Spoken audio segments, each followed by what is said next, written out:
Hello, everyone. This is Coach Powell. Welcome to Coffee to You and Me. As you know, we are fast afoot of creating tremendous episodes and programs and strategies for small business leaders, small women-owned, minority business contributions are all welcome. We'd love to have you all. We're so glad that this opportunity came by. For those of you who are just tuning in today, we've got a great show today. We're going to start out a brand new series, and I am still compiling tons of research about some of the topics in the series. I know you're going to really love what we're coming up with and what we're going to share. For those of you who are on your own business or working out of the house or working from wherever you're working, you're going to get a lot out of this. We're going to love presenting some of the great things to you. Just a little bit of homework before we get started. If you're following us for the first time, just go ahead and join us on LinkedIn, on Facebook, on YouTube, share it. Please don't keep me a secret. We try to do a lot for the business community and helping out as many people as we possibly can. Sometimes on the show, we have guest speakers, and sometimes we have a full panel of people. Today, it's just going to be me. Today, I'm going to present this new topic, and as we move throughout the weeks, we're going to get deeper and deeper and deeper into the topics, and we're going to invite special panelists and special guests. If you know somebody who you think might be able to jump in and add something to the table, definitely give me a call, shoot me an email. My information is scrolling across the screen right there. So all you got to do is give me send me a text message, talk to me, or even reply to the chat. Anything you want to do, and I'll make sure that I respond. This program we've done now close to 20 years. We've been helping entrepreneurs, business leaders, sales professionals of all types learn everything they need to learn about the art and the science of networking. We love that. We love networking. We know how important it is and how much can be gained once you know how to develop the proper leverage. And in fact, one of the things I got coming up in a couple of weeks is a conference I do, especially called the Leverage Up Conference. The Leverage Up Conference is a quarterly conference. We do it virtually now, and we're bringing it back for the first time in 2022. So this first quarter is going to be a really, really nice opportunity for people to get to know the Leverage Up Conference and to visit. And if you are interested in that, the information's in the chat. If you would like to sponsor or become one of the speakers, definitely follow up with me. You never know what we can do there. I'm looking for opportunities to, again, expand and grow the business community. So there's going to be a lot of high quality topics. Obviously, everything involved with leverage is what we talk about. Anything that you can do to create more and more leverage. And this is a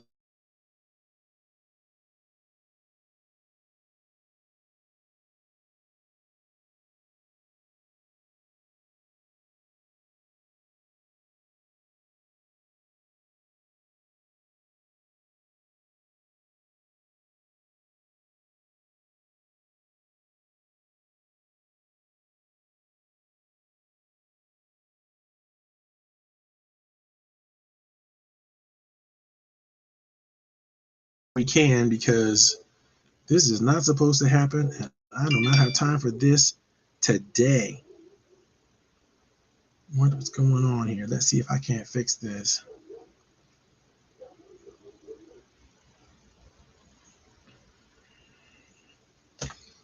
All right, we're going to find. Oh, there we're back. I'm so glad you guys are here to join us. Just in case this happens again, because I know we might be going through some internet surges, I'm going to turn on my personal hotspot. And if it happens again, I'll just make sure that we fix it that way. Really appreciate you guys hanging in there for me. We're talking about networking and why networking is such a special thing, and how you can leverage everything you need to do to create opportunities for yourself, your business, and everything that's going on. So there's a link in there for the conference. It's a special conference. If you haven't gone to one of my conferences before, I always have special guests. I always have a lot of engagement going on. We always give away tons of free stuff. There's always an auction, a charity auction, and a great way to do things. I see we got a couple people logged on.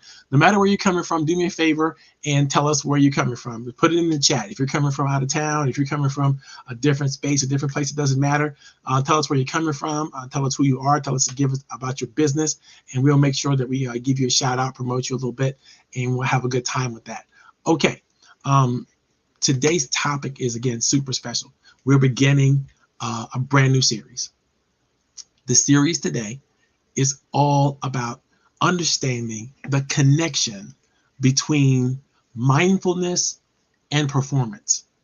And we're going to be talking about in a deeper way as we move into future shows. But today's shows, we're going to give a broad overview of everything that this contains so that when we come back and over the next couple of weeks, and we're going to take a deep dive into it, you'll have the broad strokes. And so for those of you who are watching for the first time, you get the luxury of being able to see the first episode of this, and you're going to get into the broad strokes of the thing. Now, for those of you who are coming along later on, that's okay. You can go back and watch this episode. You can start where you are. It doesn't matter, because I'm always going to continue to repeat and continue to grow and go back into what we're doing so that everybody can win. All right, so let's take a little quick break, and then we're going to come back and we're going to make this thing work, right?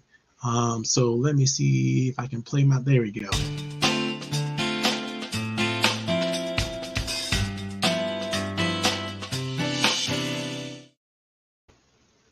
Okay, ladies and gentlemen, boys and girls, children of all ages, welcome to Coffee Tea, You and Me.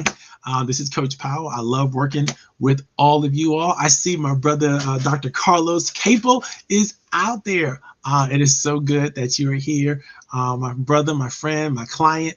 It's so good that you're here joining us with us. And Carlos is coming to us from down south. Carlos, why don't you put in your city, in your town, and if anybody wants to get in contact with you, if you want to share any contact information, feel free to do so.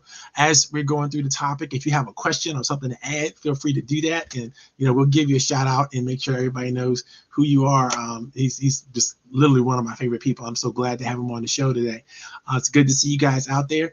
And today's topic, like I said earlier, we're going to talk about the connection between mindfulness and performance. So those of you who have been following me, I've been talking earlier in earlier shows, we talked about benefits. How do you speak to and how do you share the benefits of what you do? This is critically important. And as we were discussing benefits, we recognized that benefits came in three ways. The first way a benefit comes is a benefit that you can contribute and share, right? So what do you do to share what you can bring to the table, the contributions you can make, the things that you can drive that create benefits for the rest of the world, right? The second benefit is benefits you receive. What are the benefits that you need, that you need, that you want, that you desire, that's going to help you reach a level of satisfaction? And then finally, the performance benefit is a benefit that goes both ways, because as you are performing in the higher level of performance, the more benefits you're offering, but also you're receiving the feedback from the crowd. You're receiving the feedback from those that you are giving your gift away from. And that also elevates the quality and the strategy and the confidence and everything that you have in order to go forward. So as I was discovering that performance benefit and doing research for that, it came upon me, this idea, this concept. It's like, how do you build a high performer? How do you build a high performance culture? And how do you work towards creating it? And so as I laid out the benefits of a high performer and the benefits of a high performance culture, it dawned on me that there's some structures, there's some systems that have to be put in place in order to know that you are a high performer. How do you know that you're a high performer? Well, if you look back in the details and you kind of go sort of backwards planning, you think, okay, how do I become a high performer? What has to happen right before I am a high performer? I know I'm a high performer. I know that I'm putting it all out there. I know I'm doing everything I can. I know I'm adding my special innovation. I know I'm bringing my creativity to the table. It's not just cookie cutter, cut in place, following the rules. I have now extended myself and my brand well beyond the norm. I am a high performer, right? Those are the things that make up a high performer. So how do I know I've arrived? And one of the indicators of arriving is that you're invited to the table. You're invited to the show. You're invited to present. You're invited to step out in front, to lead. And those are the things that that, first of all, the confidence that people have in you by just asking you is one of the things that's going to give you an indication that you're a high performer, right? So think about that. When people start to put their faith in you, when they start to put their trust in you, and it's authentic. It's not just we're trying to get somebody to do the job, but we know you're going to deliver. We know you're going to deliver because we know something about you that has given us the indication and has driven us the confidence that we know you're going to bring to the table. So let me give you an example. Just this morning, one of my clients asked me to do a presentation for a leadership development course that they were doing for one of the government agencies that they work for.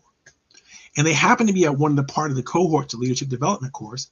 And they asked me to come in and sort of bat for a person who kind of let drop the ball. They were thinking about having somebody, they never could get somebody. At the last minute, the client called me and said, listen, I know this is not your thing, but could you just step in and just help us out with this program and do some training, do a quick talk, do a quick interview. We have some questions that we want to ask somebody in your field. What would you like to do it?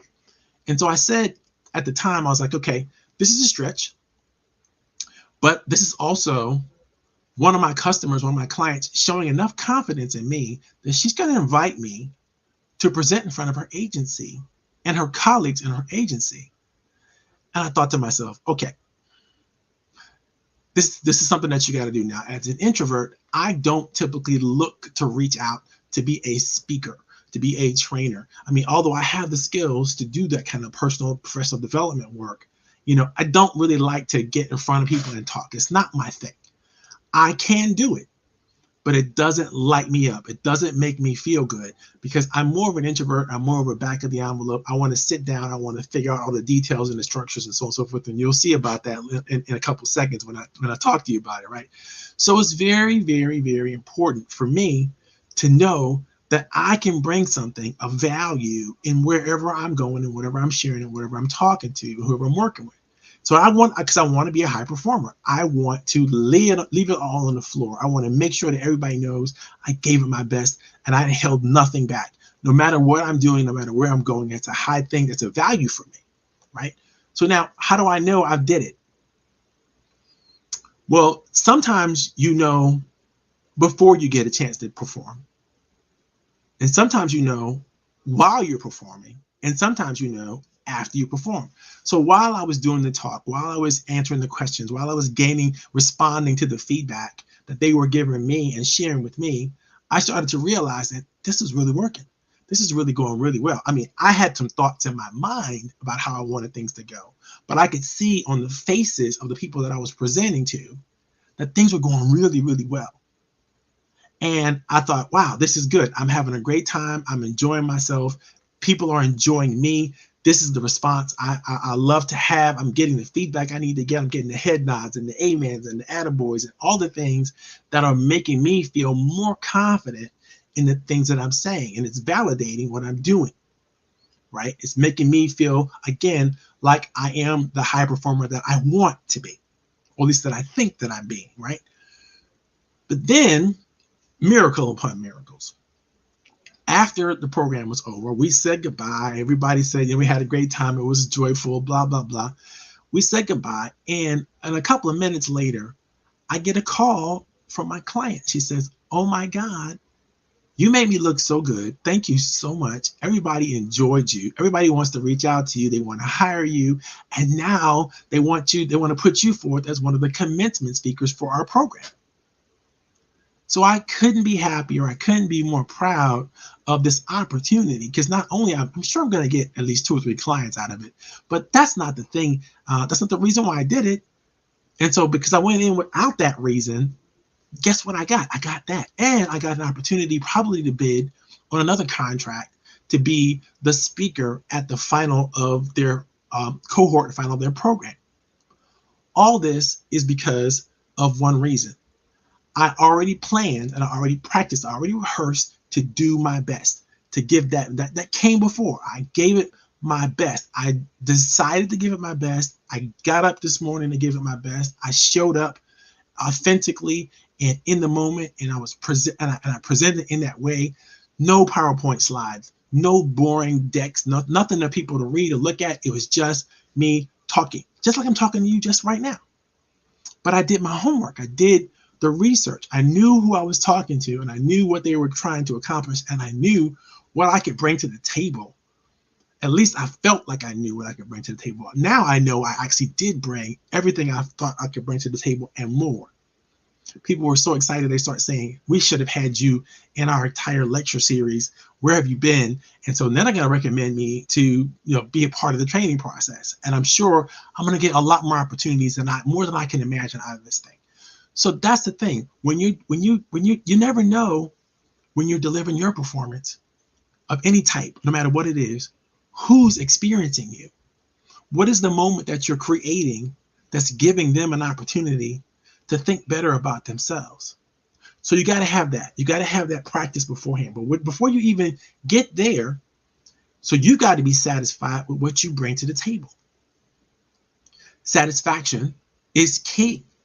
If you're not happy with how you want to articulate what the points that you want to articulate, if you're not proud of yourself, if you don't have a sense of joy knowing that you're going to be able to deliver some ideas and some concepts or some information that's going to move the crowd, get yourself a problem.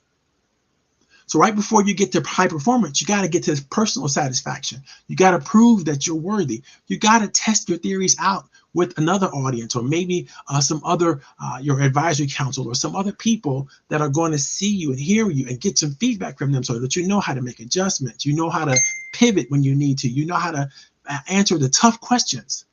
Because left to your own devices, you're going to create the universe that you want. But if you invite others and get the feedback from others, and they tell you that it's great, it's good, and you can trust them because they're giving you the authentic, honest feedback. They're giving you what you need to know that you can deliver. You can be satisfied with what you're going to get. Now you can't wait to do it. I was so excited to get in front of this group this morning because I knew that I was ready. I was prepared. I was thoughtful. I was considerate. I knew the ideas that I had presented before to people who would give me the straight truth, right? They would give me the feedback I needed, and then I could extend beyond that, because now I'm no longer afraid. I'm no longer concerned that I might get caught in something that I don't know how to respond to. I don't know how to answer, because I've done all the research, I've done all the practice, I've done all the rehearsal, I've gotten the feedback from everybody, so I'm satisfied with what I can bring to the table. So before you get to satisfaction, though, you got to know some things about gratitude. Because gratitude is the thing that allows you. You need to know what to be happy about. You need to know what to be grateful for. You need to know what skills and what ideas and concepts that's going on in your universe and in your life that you can bring into and give you the energy you need to perform at the high level that you need to have. So before you can really be satisfied, you have to know what to be grateful for. You have to know where to offer your gratitude, right? You have to know how to find resources and concepts and things that you are pleased with. You have to know what that respect is for your gifts and the gifts of others. And you have to know how to articulate it, and you have to know how to gravitate towards it. And I'll tell you, one of the best things that happened to me even this morning is showing gratitude for the client of mine who recommended that I come and do the talk. Just making sure she knew how thankful I was for this opportunity, and how glad I was and proud that I was that she had the kind of confidence in me to bring me to the table, to ask me along. Now, this as a coach, it makes a big difference to know that your players, so to speak, or your clients or customers, they can believe in you. To know they have the faith and the confidence in you, not just that they're going to dip their toe in the water, but they're going to be all in with you. That's something to be grateful for.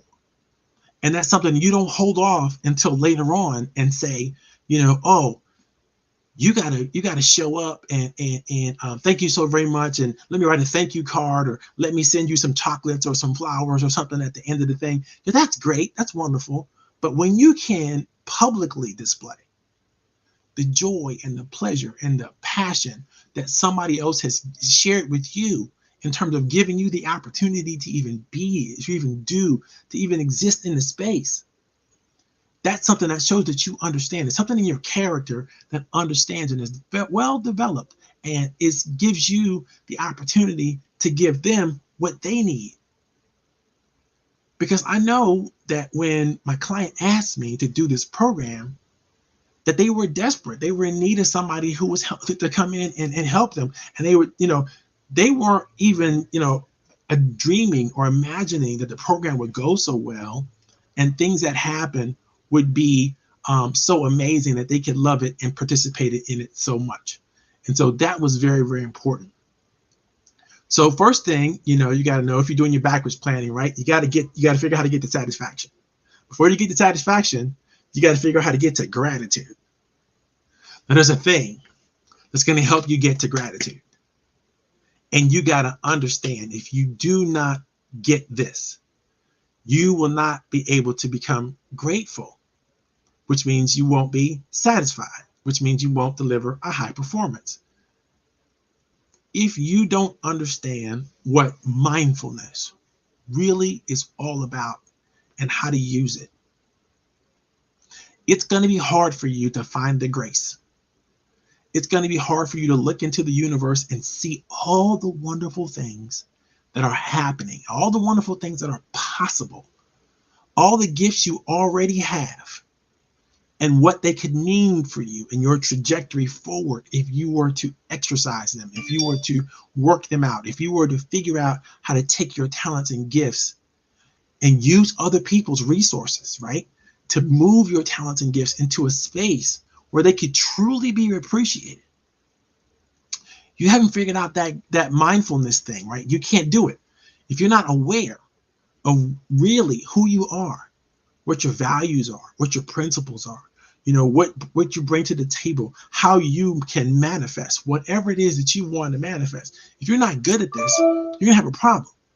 Now, there's two areas of mindfulness. There's the mindfulness that we call a mindfulness practice, right? That is your daily ritual of grounding yourself and thinking about what it is that you can offer, what it is that you are all about, what's going on around you, how can you use what's going on around you and inside your mind, how could you use it all for the benefit of not just yourself, but for the benefit of others or a higher calling, right? If you can figure all that out, that level of mindfulness practice we used to call prayer or meditation, right? That level of mindfulness practice will elevate your spirit, will elevate you in such a way that you can now control this thing we call the mind and these feelings that you have. You now can call up the emotions that you need to call up and deliver in a way that you need to deliver. Because if you can't, for instance, it's hard to be grateful for something that you're not really grateful for. You can't fake that. You can't fake gratitude because it won't work. If you're truly grateful, then it leads to happiness, right? It leads to satisfaction. But if you're not truly grateful, you're not going to get there. But how do you know what to be grateful for? You got to be mindful of what's actually going on, and that means the good and the bad. It doesn't mean you have to be elevating some plane of fantasy.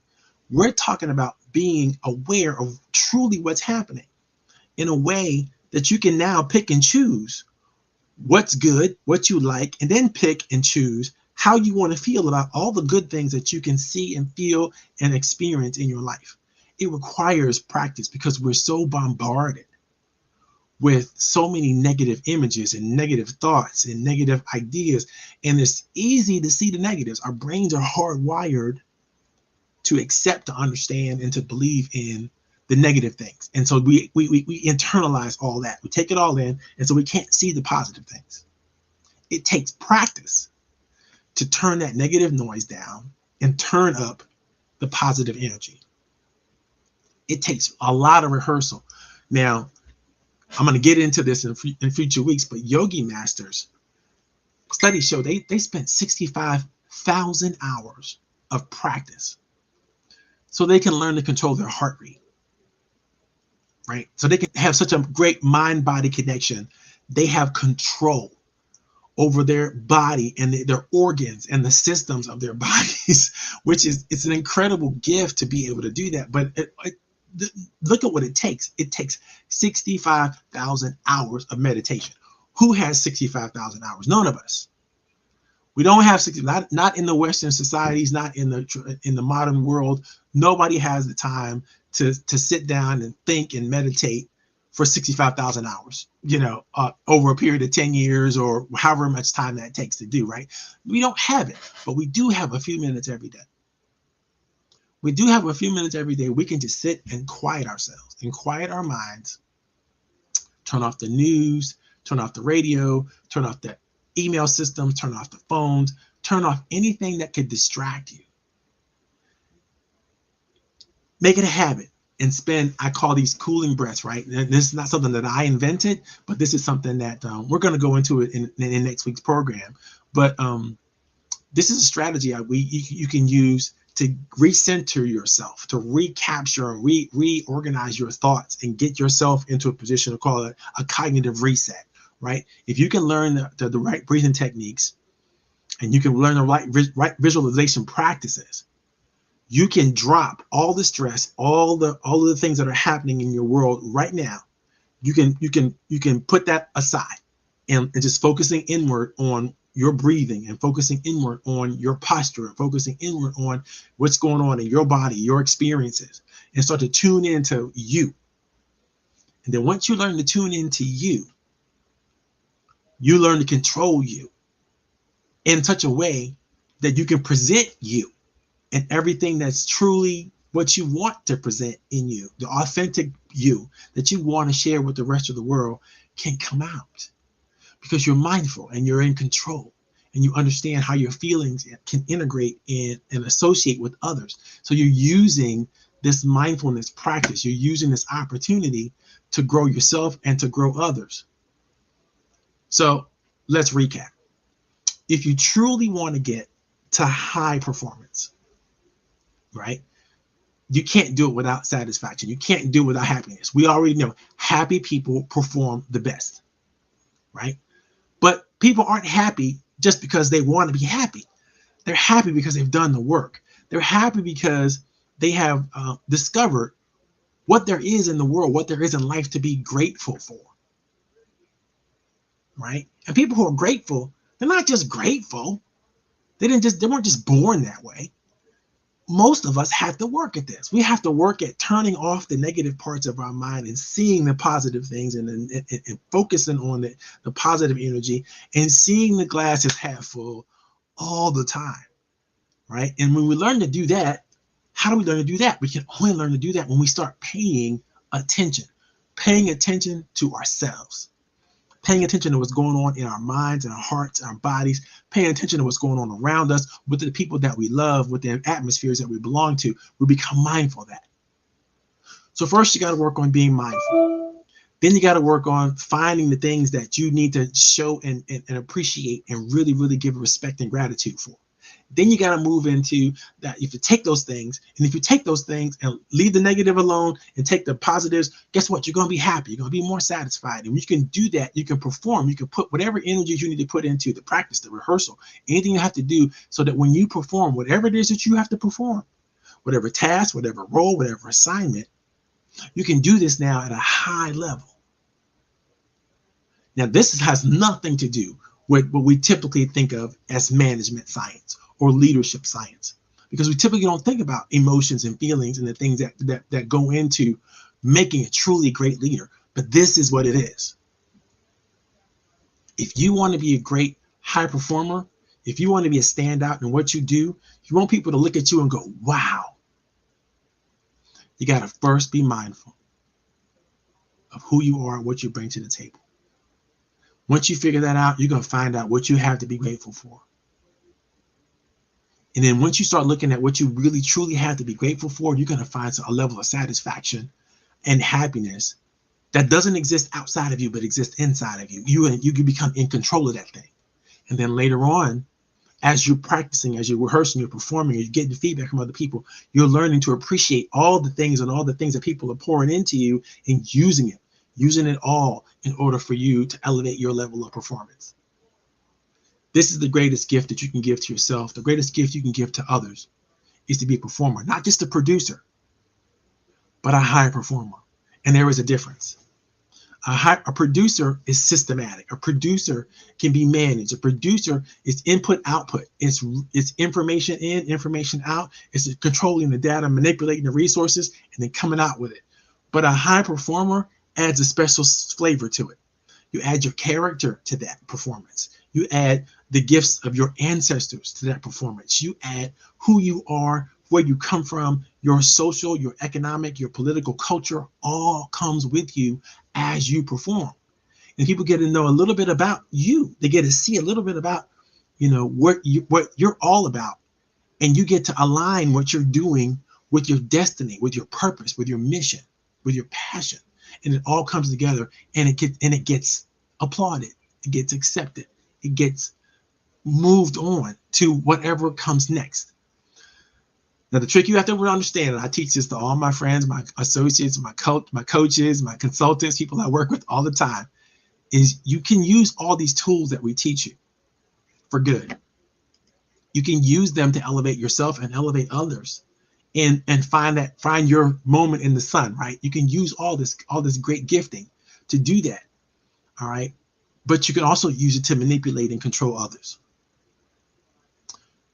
I don't suggest you do that, because when you do that, you are adding to that negative energy that gets put out into the universe. And instead of influencing them to a positive, higher level, then you're manipulating them and controlling them so that you can get a positive and higher level. And that is a short-lived success. You can't do that long term. You can only do that in the short term. So therefore, I say, don't do it at all, because you get into the habit of using and abusing others for your own personal gain. And then it's hard, once you start that habit, it's hard to change that habit.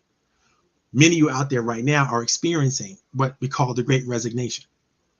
The Great Resignation is literally, it's not COVID-19 that caused the Great Resignation.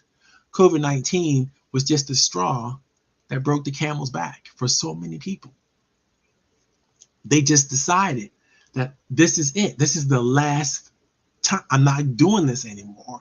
I'm changing. I've got to make a change. Most of the clients I have right now and coming to me right now are coming to me with that thought process in mind. I have got to do something differently. What I was doing before is no longer working. What I need to do now is something different. I don't know exactly what it is. Sometimes they do.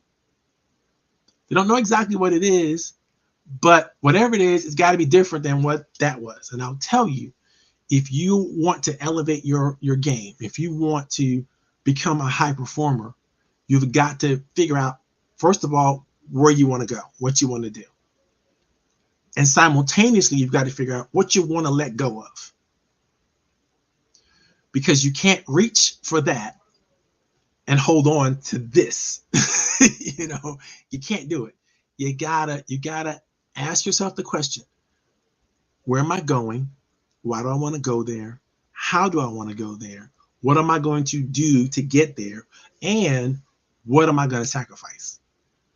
What am I going to give up? What am I going to let go of? And sometimes you got to let go negative energy. Sometimes you got to let go negative people. Sometimes you got to let go negative structures or strategies or techniques that will taking you 2 steps backwards instead of 2 steps forward, right?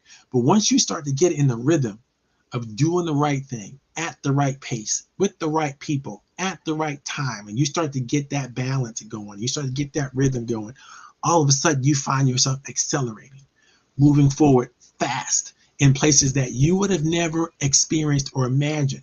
And so you always have to have a little bit of room in your so-called plan for the miraculous to occur, for something special to occur that you could not have predicted, that you could not have thought through, figured out, and you still got to be ready to handle it. This morning, again, back to that, I knew that if I brought my A game, something magical was going to happen. Even if that magic was just, I was going to feel good about being able to share what I know with that group of individuals who were in a leadership training and development program. I was going to be satisfied no matter what, because I knew what I was going to bring to the table. But once you get to that level, you have to understand what the universe will do will open up opportunities that you can't even imagine. Because now people will see you and they will engage with you, and they will participate, and they will be able to view you in ways that maybe their preconceived notion did not allow them to think through until they met you, until they experienced you. See, that's what high performers do. They bring in experience to the table, not just productivity. Productivity is, let's just take that for granted. We're going to do that. We're going to manage our time well. We're going to manage our resources well. We're going to prioritize our task list. We're going to knock it out. We're going to get things done. We're going to be productive. But until you raise your level, your game, to a level of high performance, that's all you can be, is productive. You'll never deliver the wow factor. I had a program that I created many years ago, just reminded me, called the wow factor. But that was all about how you network at a high level. But it's the same. Ultimately, it's the same. You need to be able to show, share, and be a person that others go, wow. Not just, the obligatory, I'm supposed to clap because you stopped talking, or I'm supposed to, be excited that, this is over. That's different. When you're a performer, they don't want you to leave the stage. When you're a performer, they can't get enough of you. When you're a performer, people want to know, where were you? Where have you been all my life? They can't wait to get involved. They want to be engaged. They want to join your fan club. They want to be a part of your success. But when you're just kind of dialing it in and you're not all the way there, instead of winning people, you lose them. Because they go, I don't want to ever come to see you again.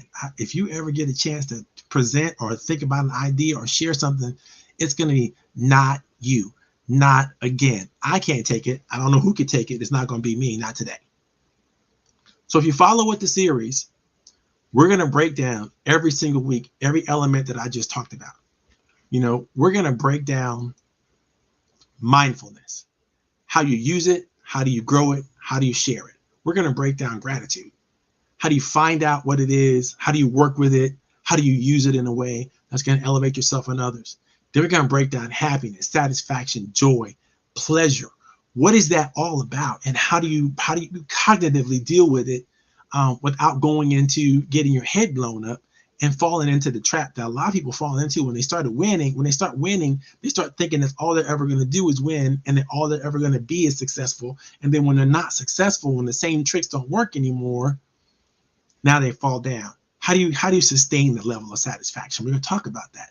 And then how do you use all of that to consistently deliver a high performing strategy, mentality, ideology, philosophy, process all the time, so that no matter what happens, no matter where you are, no matter what you're doing, you're giving it everything it needs to be given, and you're proud of yourself, and you have that first level of respect. I call it's not just self-respect, right? But it's integrity. When you know, and you know that you brought it, that you've done everything you need to do. You've left nothing on the table. You've done everything you need to do. You can be proud of yourself because you're doing it. You're doing it the right way. You're doing it. And if anybody says anything bad about whatever you bring to the table, that's because they truly didn't engage. They truly didn't see you. It's not about you at that point. It's about them, because they don't know how to accept what they saw. They don't know how to embrace what they experienced. And that's not a fault of yours. That is a fault of theirs. Now, your empathy should show up in that moment to know and recognize that, oh, this poor person wasn't able to connect in the way they needed to connect in order to receive what I was bringing to the table. Maybe somehow I can help them figure out what went wrong and how they could figure out how to engage in a way that's going to move them forward the next time. You got to think about it like that. Don't think about it like you failed, or don't think about it like something went wrong that you did, because you didn't do anything wrong. You did everything right. But you can't control all the time how somebody receives you. You can try to, but you can't really do it. You can, deliver as much emotional resonance as possible. You can be fantastic. You can be fabulous. You can be wonderful, right? You can deliver all the positive energy, all the positive vibes you want. And a lot of people are going to receive that. But some people just don't have the capability to receive it. And you're going to recognize that. You're going to see that. They're not your people. They're not going to be with you. They're not going to propel you. They're not going to move you forward. You're not going to be able to work with them, at least not in the short term. Maybe later, when they're ready, that could work. But in this experience, you can tell. You can look at their facial expressions. You can tell they're just not getting it. They don't believe it. They don't trust it. It's not there. They're not there, for whatever reasons. But I'll tell you this, and I'm going to leave you with this last note, and then I'm going to shut up and answer any questions that anybody has. By the way, if you have any questions or have any comments about what we're talking about, go ahead and fire them away. Put them in the chat. Let's discuss it. Let's talk about it.